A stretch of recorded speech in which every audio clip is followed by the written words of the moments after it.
Hey there, darlings. Welcome to the Farmer's Table. My name is Jess. If you are new here, I'm so glad that you're here. And if you are not new here, welcome back. I'm also glad you're here. Today, I am going to show you guys how I make just the most basic sourdough bread loaf.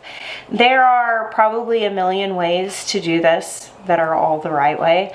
And I think that as anybody starts doing any sort of cooking or baking in any regard, they're gonna find their preferences along the way. But if you're feeling overwhelmed with the amount of information there is out there about sourdough and you're wanting to just know how to use that starter you've been feeding for however long that you haven't worked up the courage to actually use yet, I think that this is a really good place to start. Now, I am admittedly a thoroughly average sourdough baker. I'm not super invested in trying a lot of different recipes. I haven't made sourdough everything. I'm experimenting with it a little bit more right now as I start grinding my own flour and doing some different things. But it has been kind of a staple in our kitchen for years now to make just plain sourdough loaves, just like I'm about to show you. And I would say this is mostly what I do with my sourdough, is what I'm about to show you. Now, sourdough is, it's amazing. It really is. It's very beneficial for our bodies to eat sourdough, being that it is fermented. As a person with gluten sensitivity, I've found that when sourdough bread has been long fermented, which I will show you that, I have a lot easier time tolerating it. That's not a gluten allergy. That's not the case for a person who has like celiac, but if you just have a sensitivity, sometimes it can help. But for me, the thing I love the most is just a really sustainable thing. Once you have a sourdough starter, you can at that point make bread with just that starter, flour, water, and salt. And to be able to make incredibly delicious bread with those 4 simple ingredients, it's pretty easy to have that stuff on hand. I love the economy that adds to the kitchen and the convenience. I mean, I don't have to have a lot of ingredients to make it. First off, you're gonna need a bubbly, active sourdough starter. I'm trying to think of how, oh, I'm trying to resist going off into complete info dump mode. Keep it simple, keep it introductory. Sourdough starter can be wild caught. You can start a sourdough starter at your house by putting flour and water together, stirring it regularly, upping with more flour, discarding all of that stuff. It takes between like 5 and 10 days, depending on what's going on in your house atmospherically, in order to catch a wild sourdough starter or start a wild sourdough starter. Totally, you can do that. A lot of people sell dried sourdough starter. One person I can recommend, my very good friend Leah, sells sourdough starters that are dried, and they come with very clear instructions on how to rehydrate those. And once you have a sourdough starter started, you can dry some yourself in order to always have some on hand. That way, if you accidentally neglect to feed yours for some weeks, it gets stuck in the back of the pantry or something like that, something crazy, and you don't want to try to bring it back, you can just start fresh with what you have dried. If you are maintaining a sourdough starter, I keep one in the fridge that's sort of my fallback, and I feed it every couple of weeks. I literally just take it out of the fridge, throw some of it out, discard or use it, and then add more flour and water. I choose to feed on a 1-to-2 ratio, which means I put 1 part sourdough starter to 2 parts water and 2 parts flour. So that means that anytime that I want to cook sourdough, 4 or 5 hours or so before I want to use that starter, I'm gonna take 1 part starter and I'm gonna mix it with 2 parts flour and 2 parts water. If you want it to rise faster, doing 1, 1, and 1 equal parts, in my experience, that does rise faster. It takes a little bit longer with more flour and water, but usually I'm gonna forget about it for a little while, so that works out for me. Now, normally I would mix this in a really big, pretty bowl. It's so lovely. Today I'm gonna do it in this clear food prep container so you guys can see what's going on. Here I have a kitchen scale. We're going to set it to grams, and then I am going to put my container on it and then tear the scale so it levels out. So to begin with, this is just bread flour. I'm actually learning how to do sourdough with fresh milled flour right now. I have not nailed that yet, so we'll come back to that. Bread flour, white bread flour. Here I've got some, I would say very mildly warm, lukewarm to warmish water. I don't want this cold, but also don't want it super hot because really hot water can damage your starter. I've got my active starter, which has been fed. It's good and bubbly. And I have salt. Now, this recipe is for 2 loaves of bread. I am always making this for a big family, so I'm always doing 2 loaves of bread. You totally cut this in half and just do 1 loaf of bread. So we want to mix together our wet ingredients first. So I'm going to put 700 grams of this nice, not cold water. I don't even want to call it warm because I don't want anybody to accidentally hurt their starter. All right, 700 grams. It's just shy of a quart of water for both these loaves. And I'm gonna put 20 grams of salt in here. Oh, tear your scale in between ingredients. So this recipe is 100% flour, 70% water, 25% starter, and 2% salt. And so you can scale it however you want with those ratios. So I've got my water and my salt kind of mixed together. Now I'm going to put my starter in. So really good active sourdough starters should be bubbly, stretchy.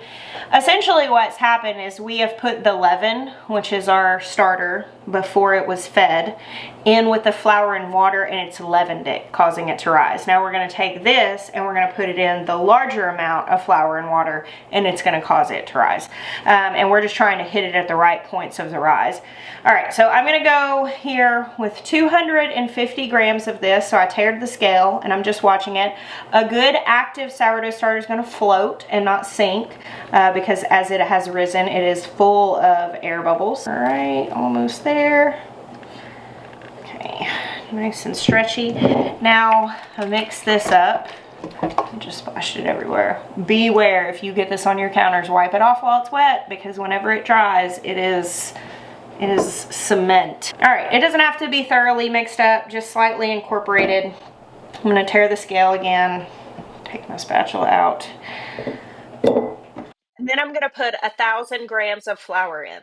The thing I love about this is that it's so easy, and there's so many different ways to do it. People have all different preferences and have all different ways, and they're right. You know, there are a lot of right ways to do this. All right, I don't need to scale anymore. Okay, so the first thing I'm gonna do is start mixing this. Now, if it's feeling a little dry, just let it sit for a minute.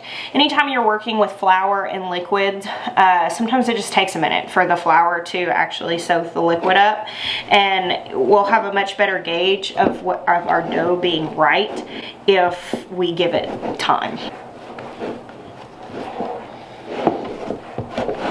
All right, so I've put everything together here. It's all well incorporated. I don't have any like pockets of dry flour or anything like that.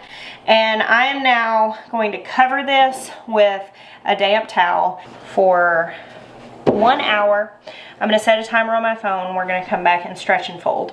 There are plenty of times that I skip this step. I mix it all together and I go to bed, and I wake up the next morning and proceed without doing the stretch and fold. You do get more of the ideal texture whenever you do the stretch and fold.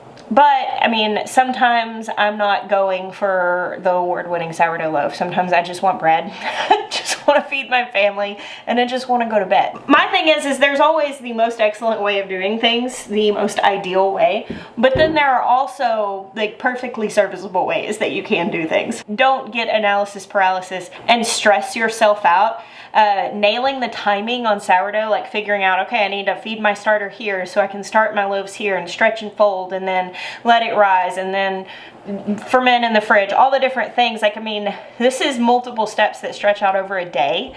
That's kind of hard when you're juggling a lot, but it doesn't have to be exact. That's for ideal. So if I'm making this work, I've got the worst memory. I'm constantly juggling thoughts and dropping half the ones I'm holding. But I still make sourdough bread very regularly. Is it going to win awards? Some of them probably could.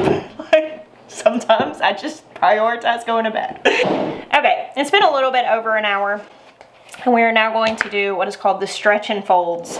I've seen directions for stretch and folds that give you a number of times to do it. Again, I take a really informal approach.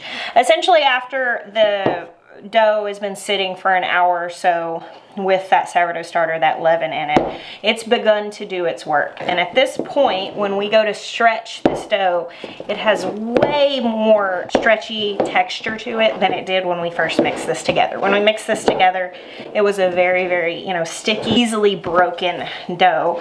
But now, as you can see, when I'm grabbing it and tucking it in on itself, it's giving a lot of stretch. So I usually just do this, I don't know, I do it for probably like a minute or so, just moving it around, maybe like 20 or so times.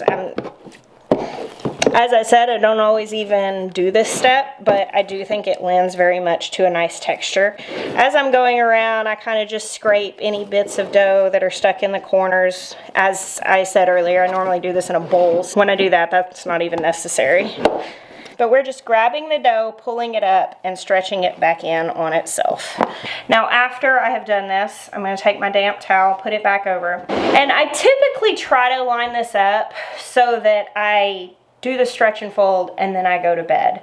And that's usually around 10 o'clock at night. And then I wake up in the morning, and by the time we've got through the morning routine, I usually address the bread sometime around like 8-ish in the morning.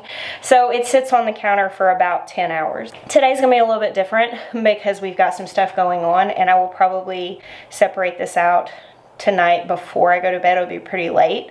It's been roughly 8-ish hours since I put this together, and as we can see here, my dough has over doubled. It looks great. This is fantastic, but I wouldn't want to leave this until morning. By morning, this would have overproofed.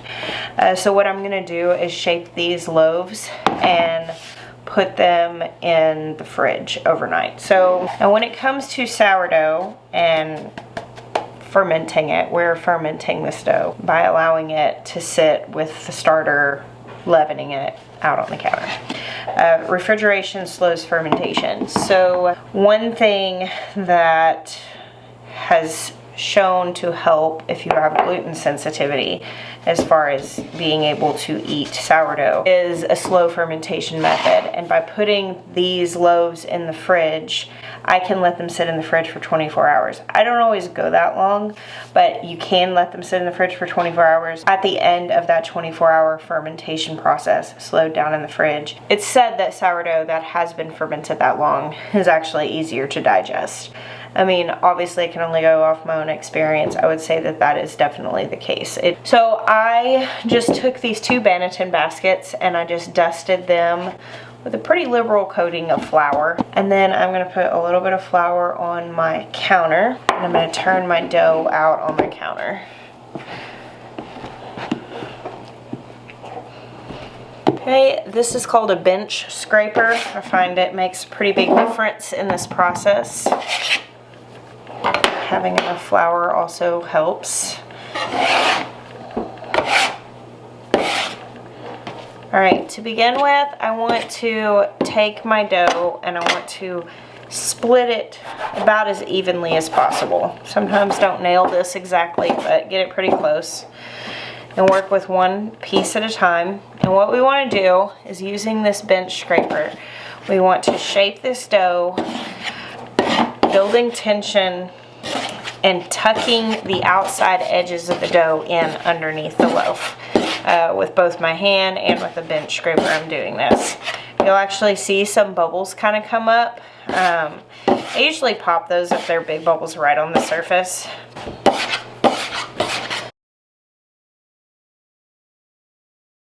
Okay, so now I have a nice tight tension across the top, and I'm going to put this face down in here. Repeat with the next loaf.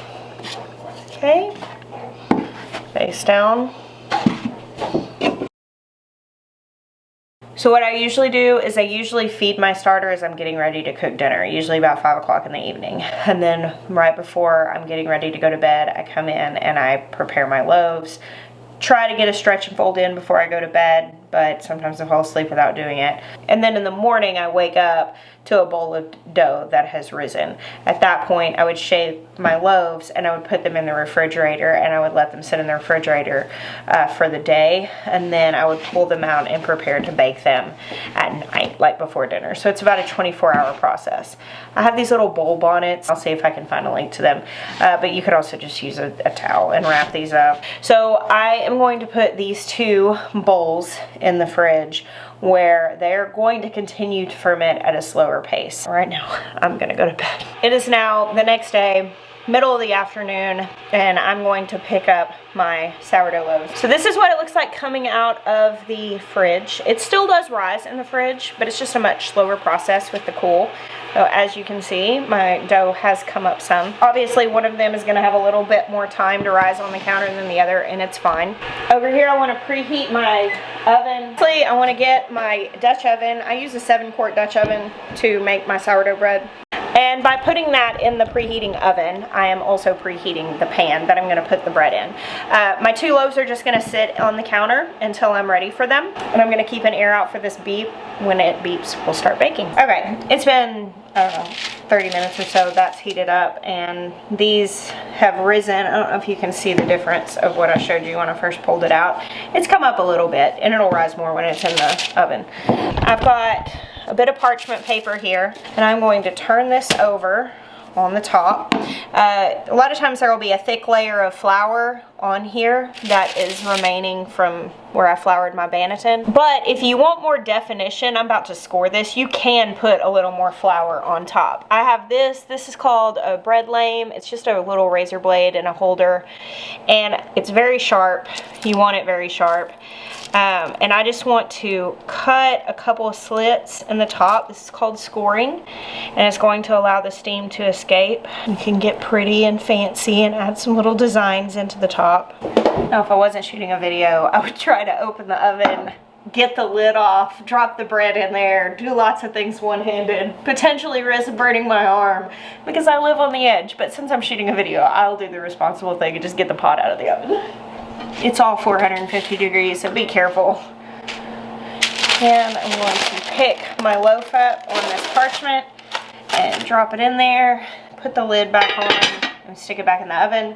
And we're gonna put a timer on for 30 minutes. Now here's one thing I do. I have this baking stone. This is just like a stoneware cookie sheet. And technically I'm taking a risk of this thing breaking. I've had many people tell me that you're not supposed to put these blank in the oven. I've never had one break, but I just want to put the risk out there so nobody like breaks their stoneware following my advice. I put this underneath on the rack, just underneath my Dutch oven, not touching my Dutch oven. What that has done for me is it keeps the bottom of my loaf from darkening more than I really like. All right, my timer is about to go off. It has been 30 minutes. The fragrance of fresh baked bread is just delicious in this house. At this point, I'm just going to take the lid off. All right, which you'll see there. Here's my loaf. So I just set a timer for 15 minutes, and I'm going to let that go without the lid on for that period of time. A word about baking times. All ovens are different. When I actually baked sourdough bread in my last house where I had a gas oven, it was a nicer oven than this one, and it distributed heat better.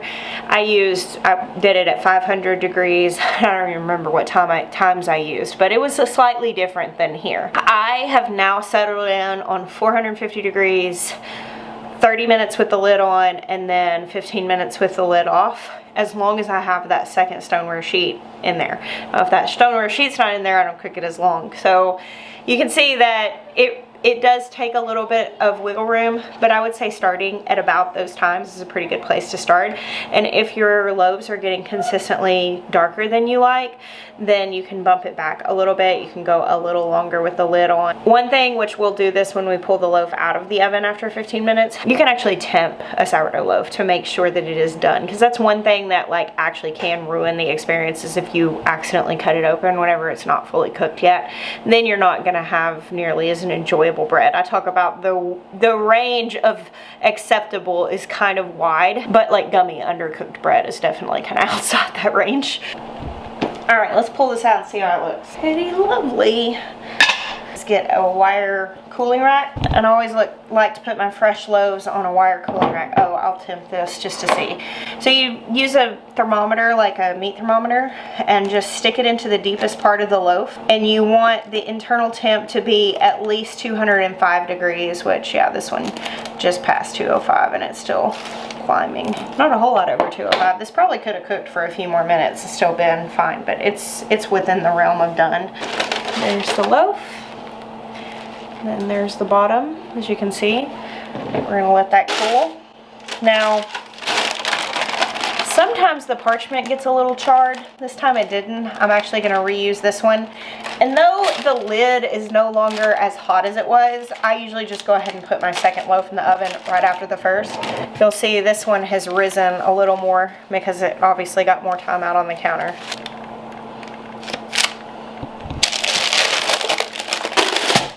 Okay, so it's actually kind of like best practice to let your loaf cool off some before you cut into it, just because it lets a lot of the moisture out with steam. But also, if you want to cut it, if you want to eat warm, fresh out of the oven bread, then you want to cut into it while it's still warm.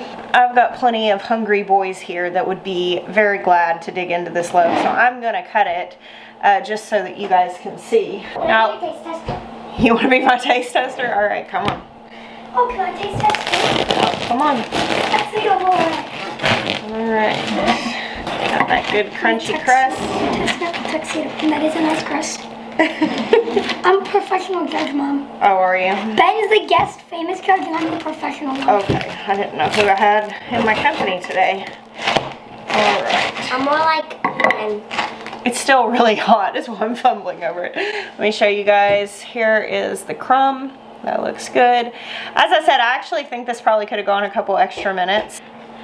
All right. Ezra just got his Christmas suit in. Doesn't he look sharp? I'm not showing mine on camera yet. Yeah, you're going to keep it off. Big reveal. What do you think? Give that a 9 out of 10. Okay, cool. I'll take that. I'll take that.